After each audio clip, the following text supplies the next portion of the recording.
Hi hello नमस्कार, मी कोमल तुम्हा सर्वांचे स्वागत करते माझ्या अजून एका नवीन व्हिडिओमध्ये। तर आज आपण बघणार आहोत नाश्त्यासाठीची एकदम झटपट आणि क्विक अशी रेसिपी, जी खायलाही खूप टेस्टी आहे आणि बनवायला तर खूपच सोपी आहे।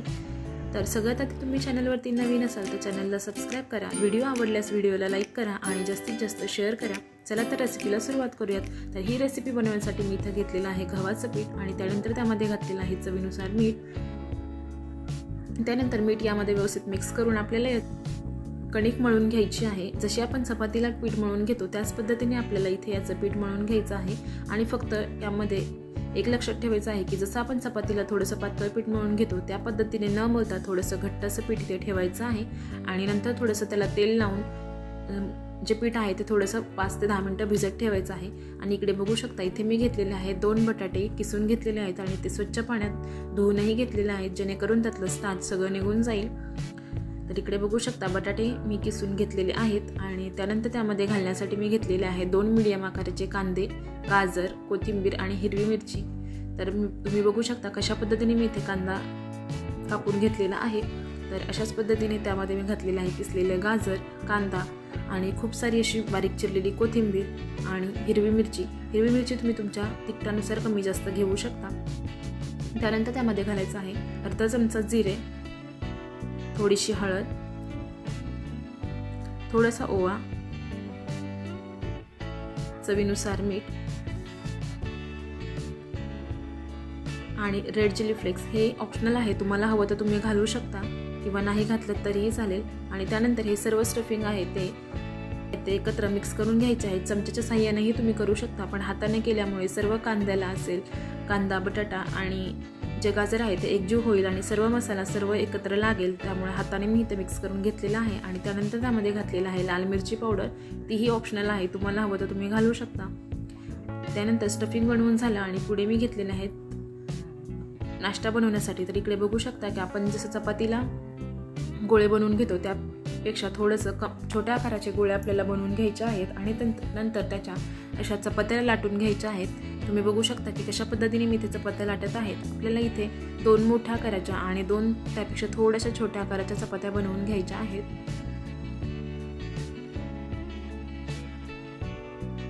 तुम्हाला हवं तर तुम्ही यापेक्षा अजून छोट्याही बनवू शकता, जसा हवा तसा तुम्ही इथे लहान मोठे इथे नाश्ता बनवू शकता। तर अशाच पद्धतीने मी सगळ्या चपात्या एकदमच आपल्याला लाटून घ्यायच्या आहेत। जर तुम्ही मला इंस्टाग्रामला फॉलो केलं नसेल तर इंस्टाग्रामला फॉलो करा आणि माझ्या फेसबुक पेजलाही लाईक करा। तर इकडे बघू शकता की मी पहिली आणि शेवटची चपाती थोडी मोठी घेतलेली आहे। तर इथे 4ही चपात्या माझ्या लाटून झालेल्या आहेत आणि आता मी त्यावरती लावणार आहे टोमॅटो केचप। बघू शकता 4ही चपात्या इथे लाटून आहेत आणि एका चपातीला टोमॅटो केचप लावून घेतला आणि त्यावरती ते आपल्याला स्टफिंग थोडंसं स्प्रेड करून घ्यायचं आहे। नंतर त्यावरती आपल्याला दुसरी चपाती ठेवायची आहे। बघू शकता की मी दुसरी चपाती आहे ती थोडी कमी साईजची लाटलेली आहे आणि त्यानंतर त्यामध्ये घालायचं आहे ग्रीन चटणी। त्याचा एक लेअर दिल्यानंतर परत एकदा स्टफिंगचं लेअर आपल्याला त्यावरती घालायचं आहे। अशाच पद्धतीने तिसरी चपाती त्यावरती ठेवायची आणि त्यावरती परत तुम्हाला टोमॅटो केचप लावायचं तर तुम्ही टोमॅटो केचप लावू शकता किंवा ग्रीन चटणी हे लावू शकता। आणि नंतर त्यावरती परत अजून एकदा स्टफिंगचे लेअर लावून घ्यायची आहे आणि मग सगळ्यात शेवटची चपाती आहे ती वरती टाकायची आणि खालची चपाती असेल आणि वरची आहे ती एकत्र अशी कंबाईन करून घ्यायची। बघू शकता कशा पद्धतीने मी ती पूर्ण पॅक करून घेतलेली आहे। त्यानंतर अशी एक चाळण घ्यायची आहे आणि त्याला थोडंसं तेल लावायचं आहे, म्हणजे ही जी नाश्ता आहे तो खाली चिकटणार नाही। आणि त्यामध्ये व्यवस्थित हे ठेवायचं आणि मग 10 मिनिटं शिजवून घ्यायचं आहे। तर बघू शकता मी शिजवण्यासाठी पातेलं घेतलेलं आहे, त्यावरती चाळण ठेवले आणि त्यावरती झाकण ठेवून 10 मिनिटं इथे शिजवून घेतलेलं आहे। आणि बघू शकता 10 मिनिटानंतर हे व्यवस्थित शिजलेलं आहे, हाताला अजिबातच चिकटत नाहीये, म्हणजेच आपलं हे जे आहे ते शिजलेलं आहे। तर आता त्याला आपल्याला छान असं थंड होऊन द्यायचं आहे।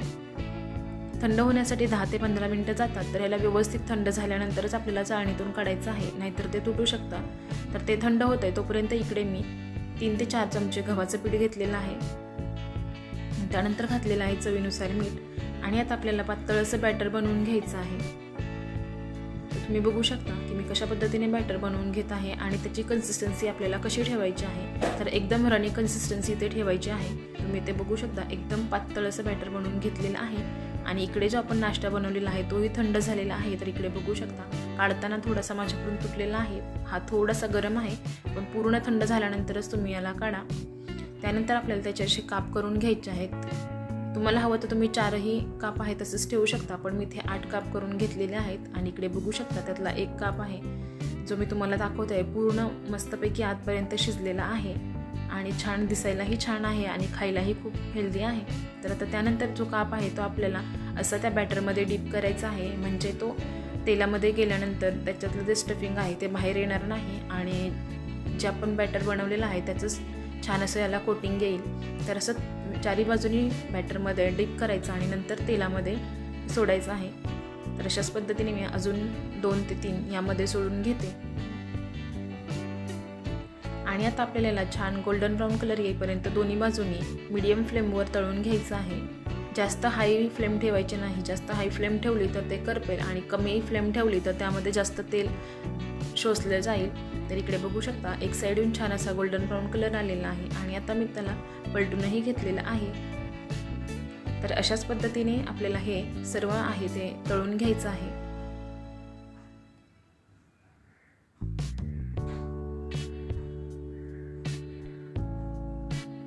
हे पलटण्यासाठी तुम्ही असा चमच्याचाही वापर करू शकता, म्हणजे तेल भाजणार नाही.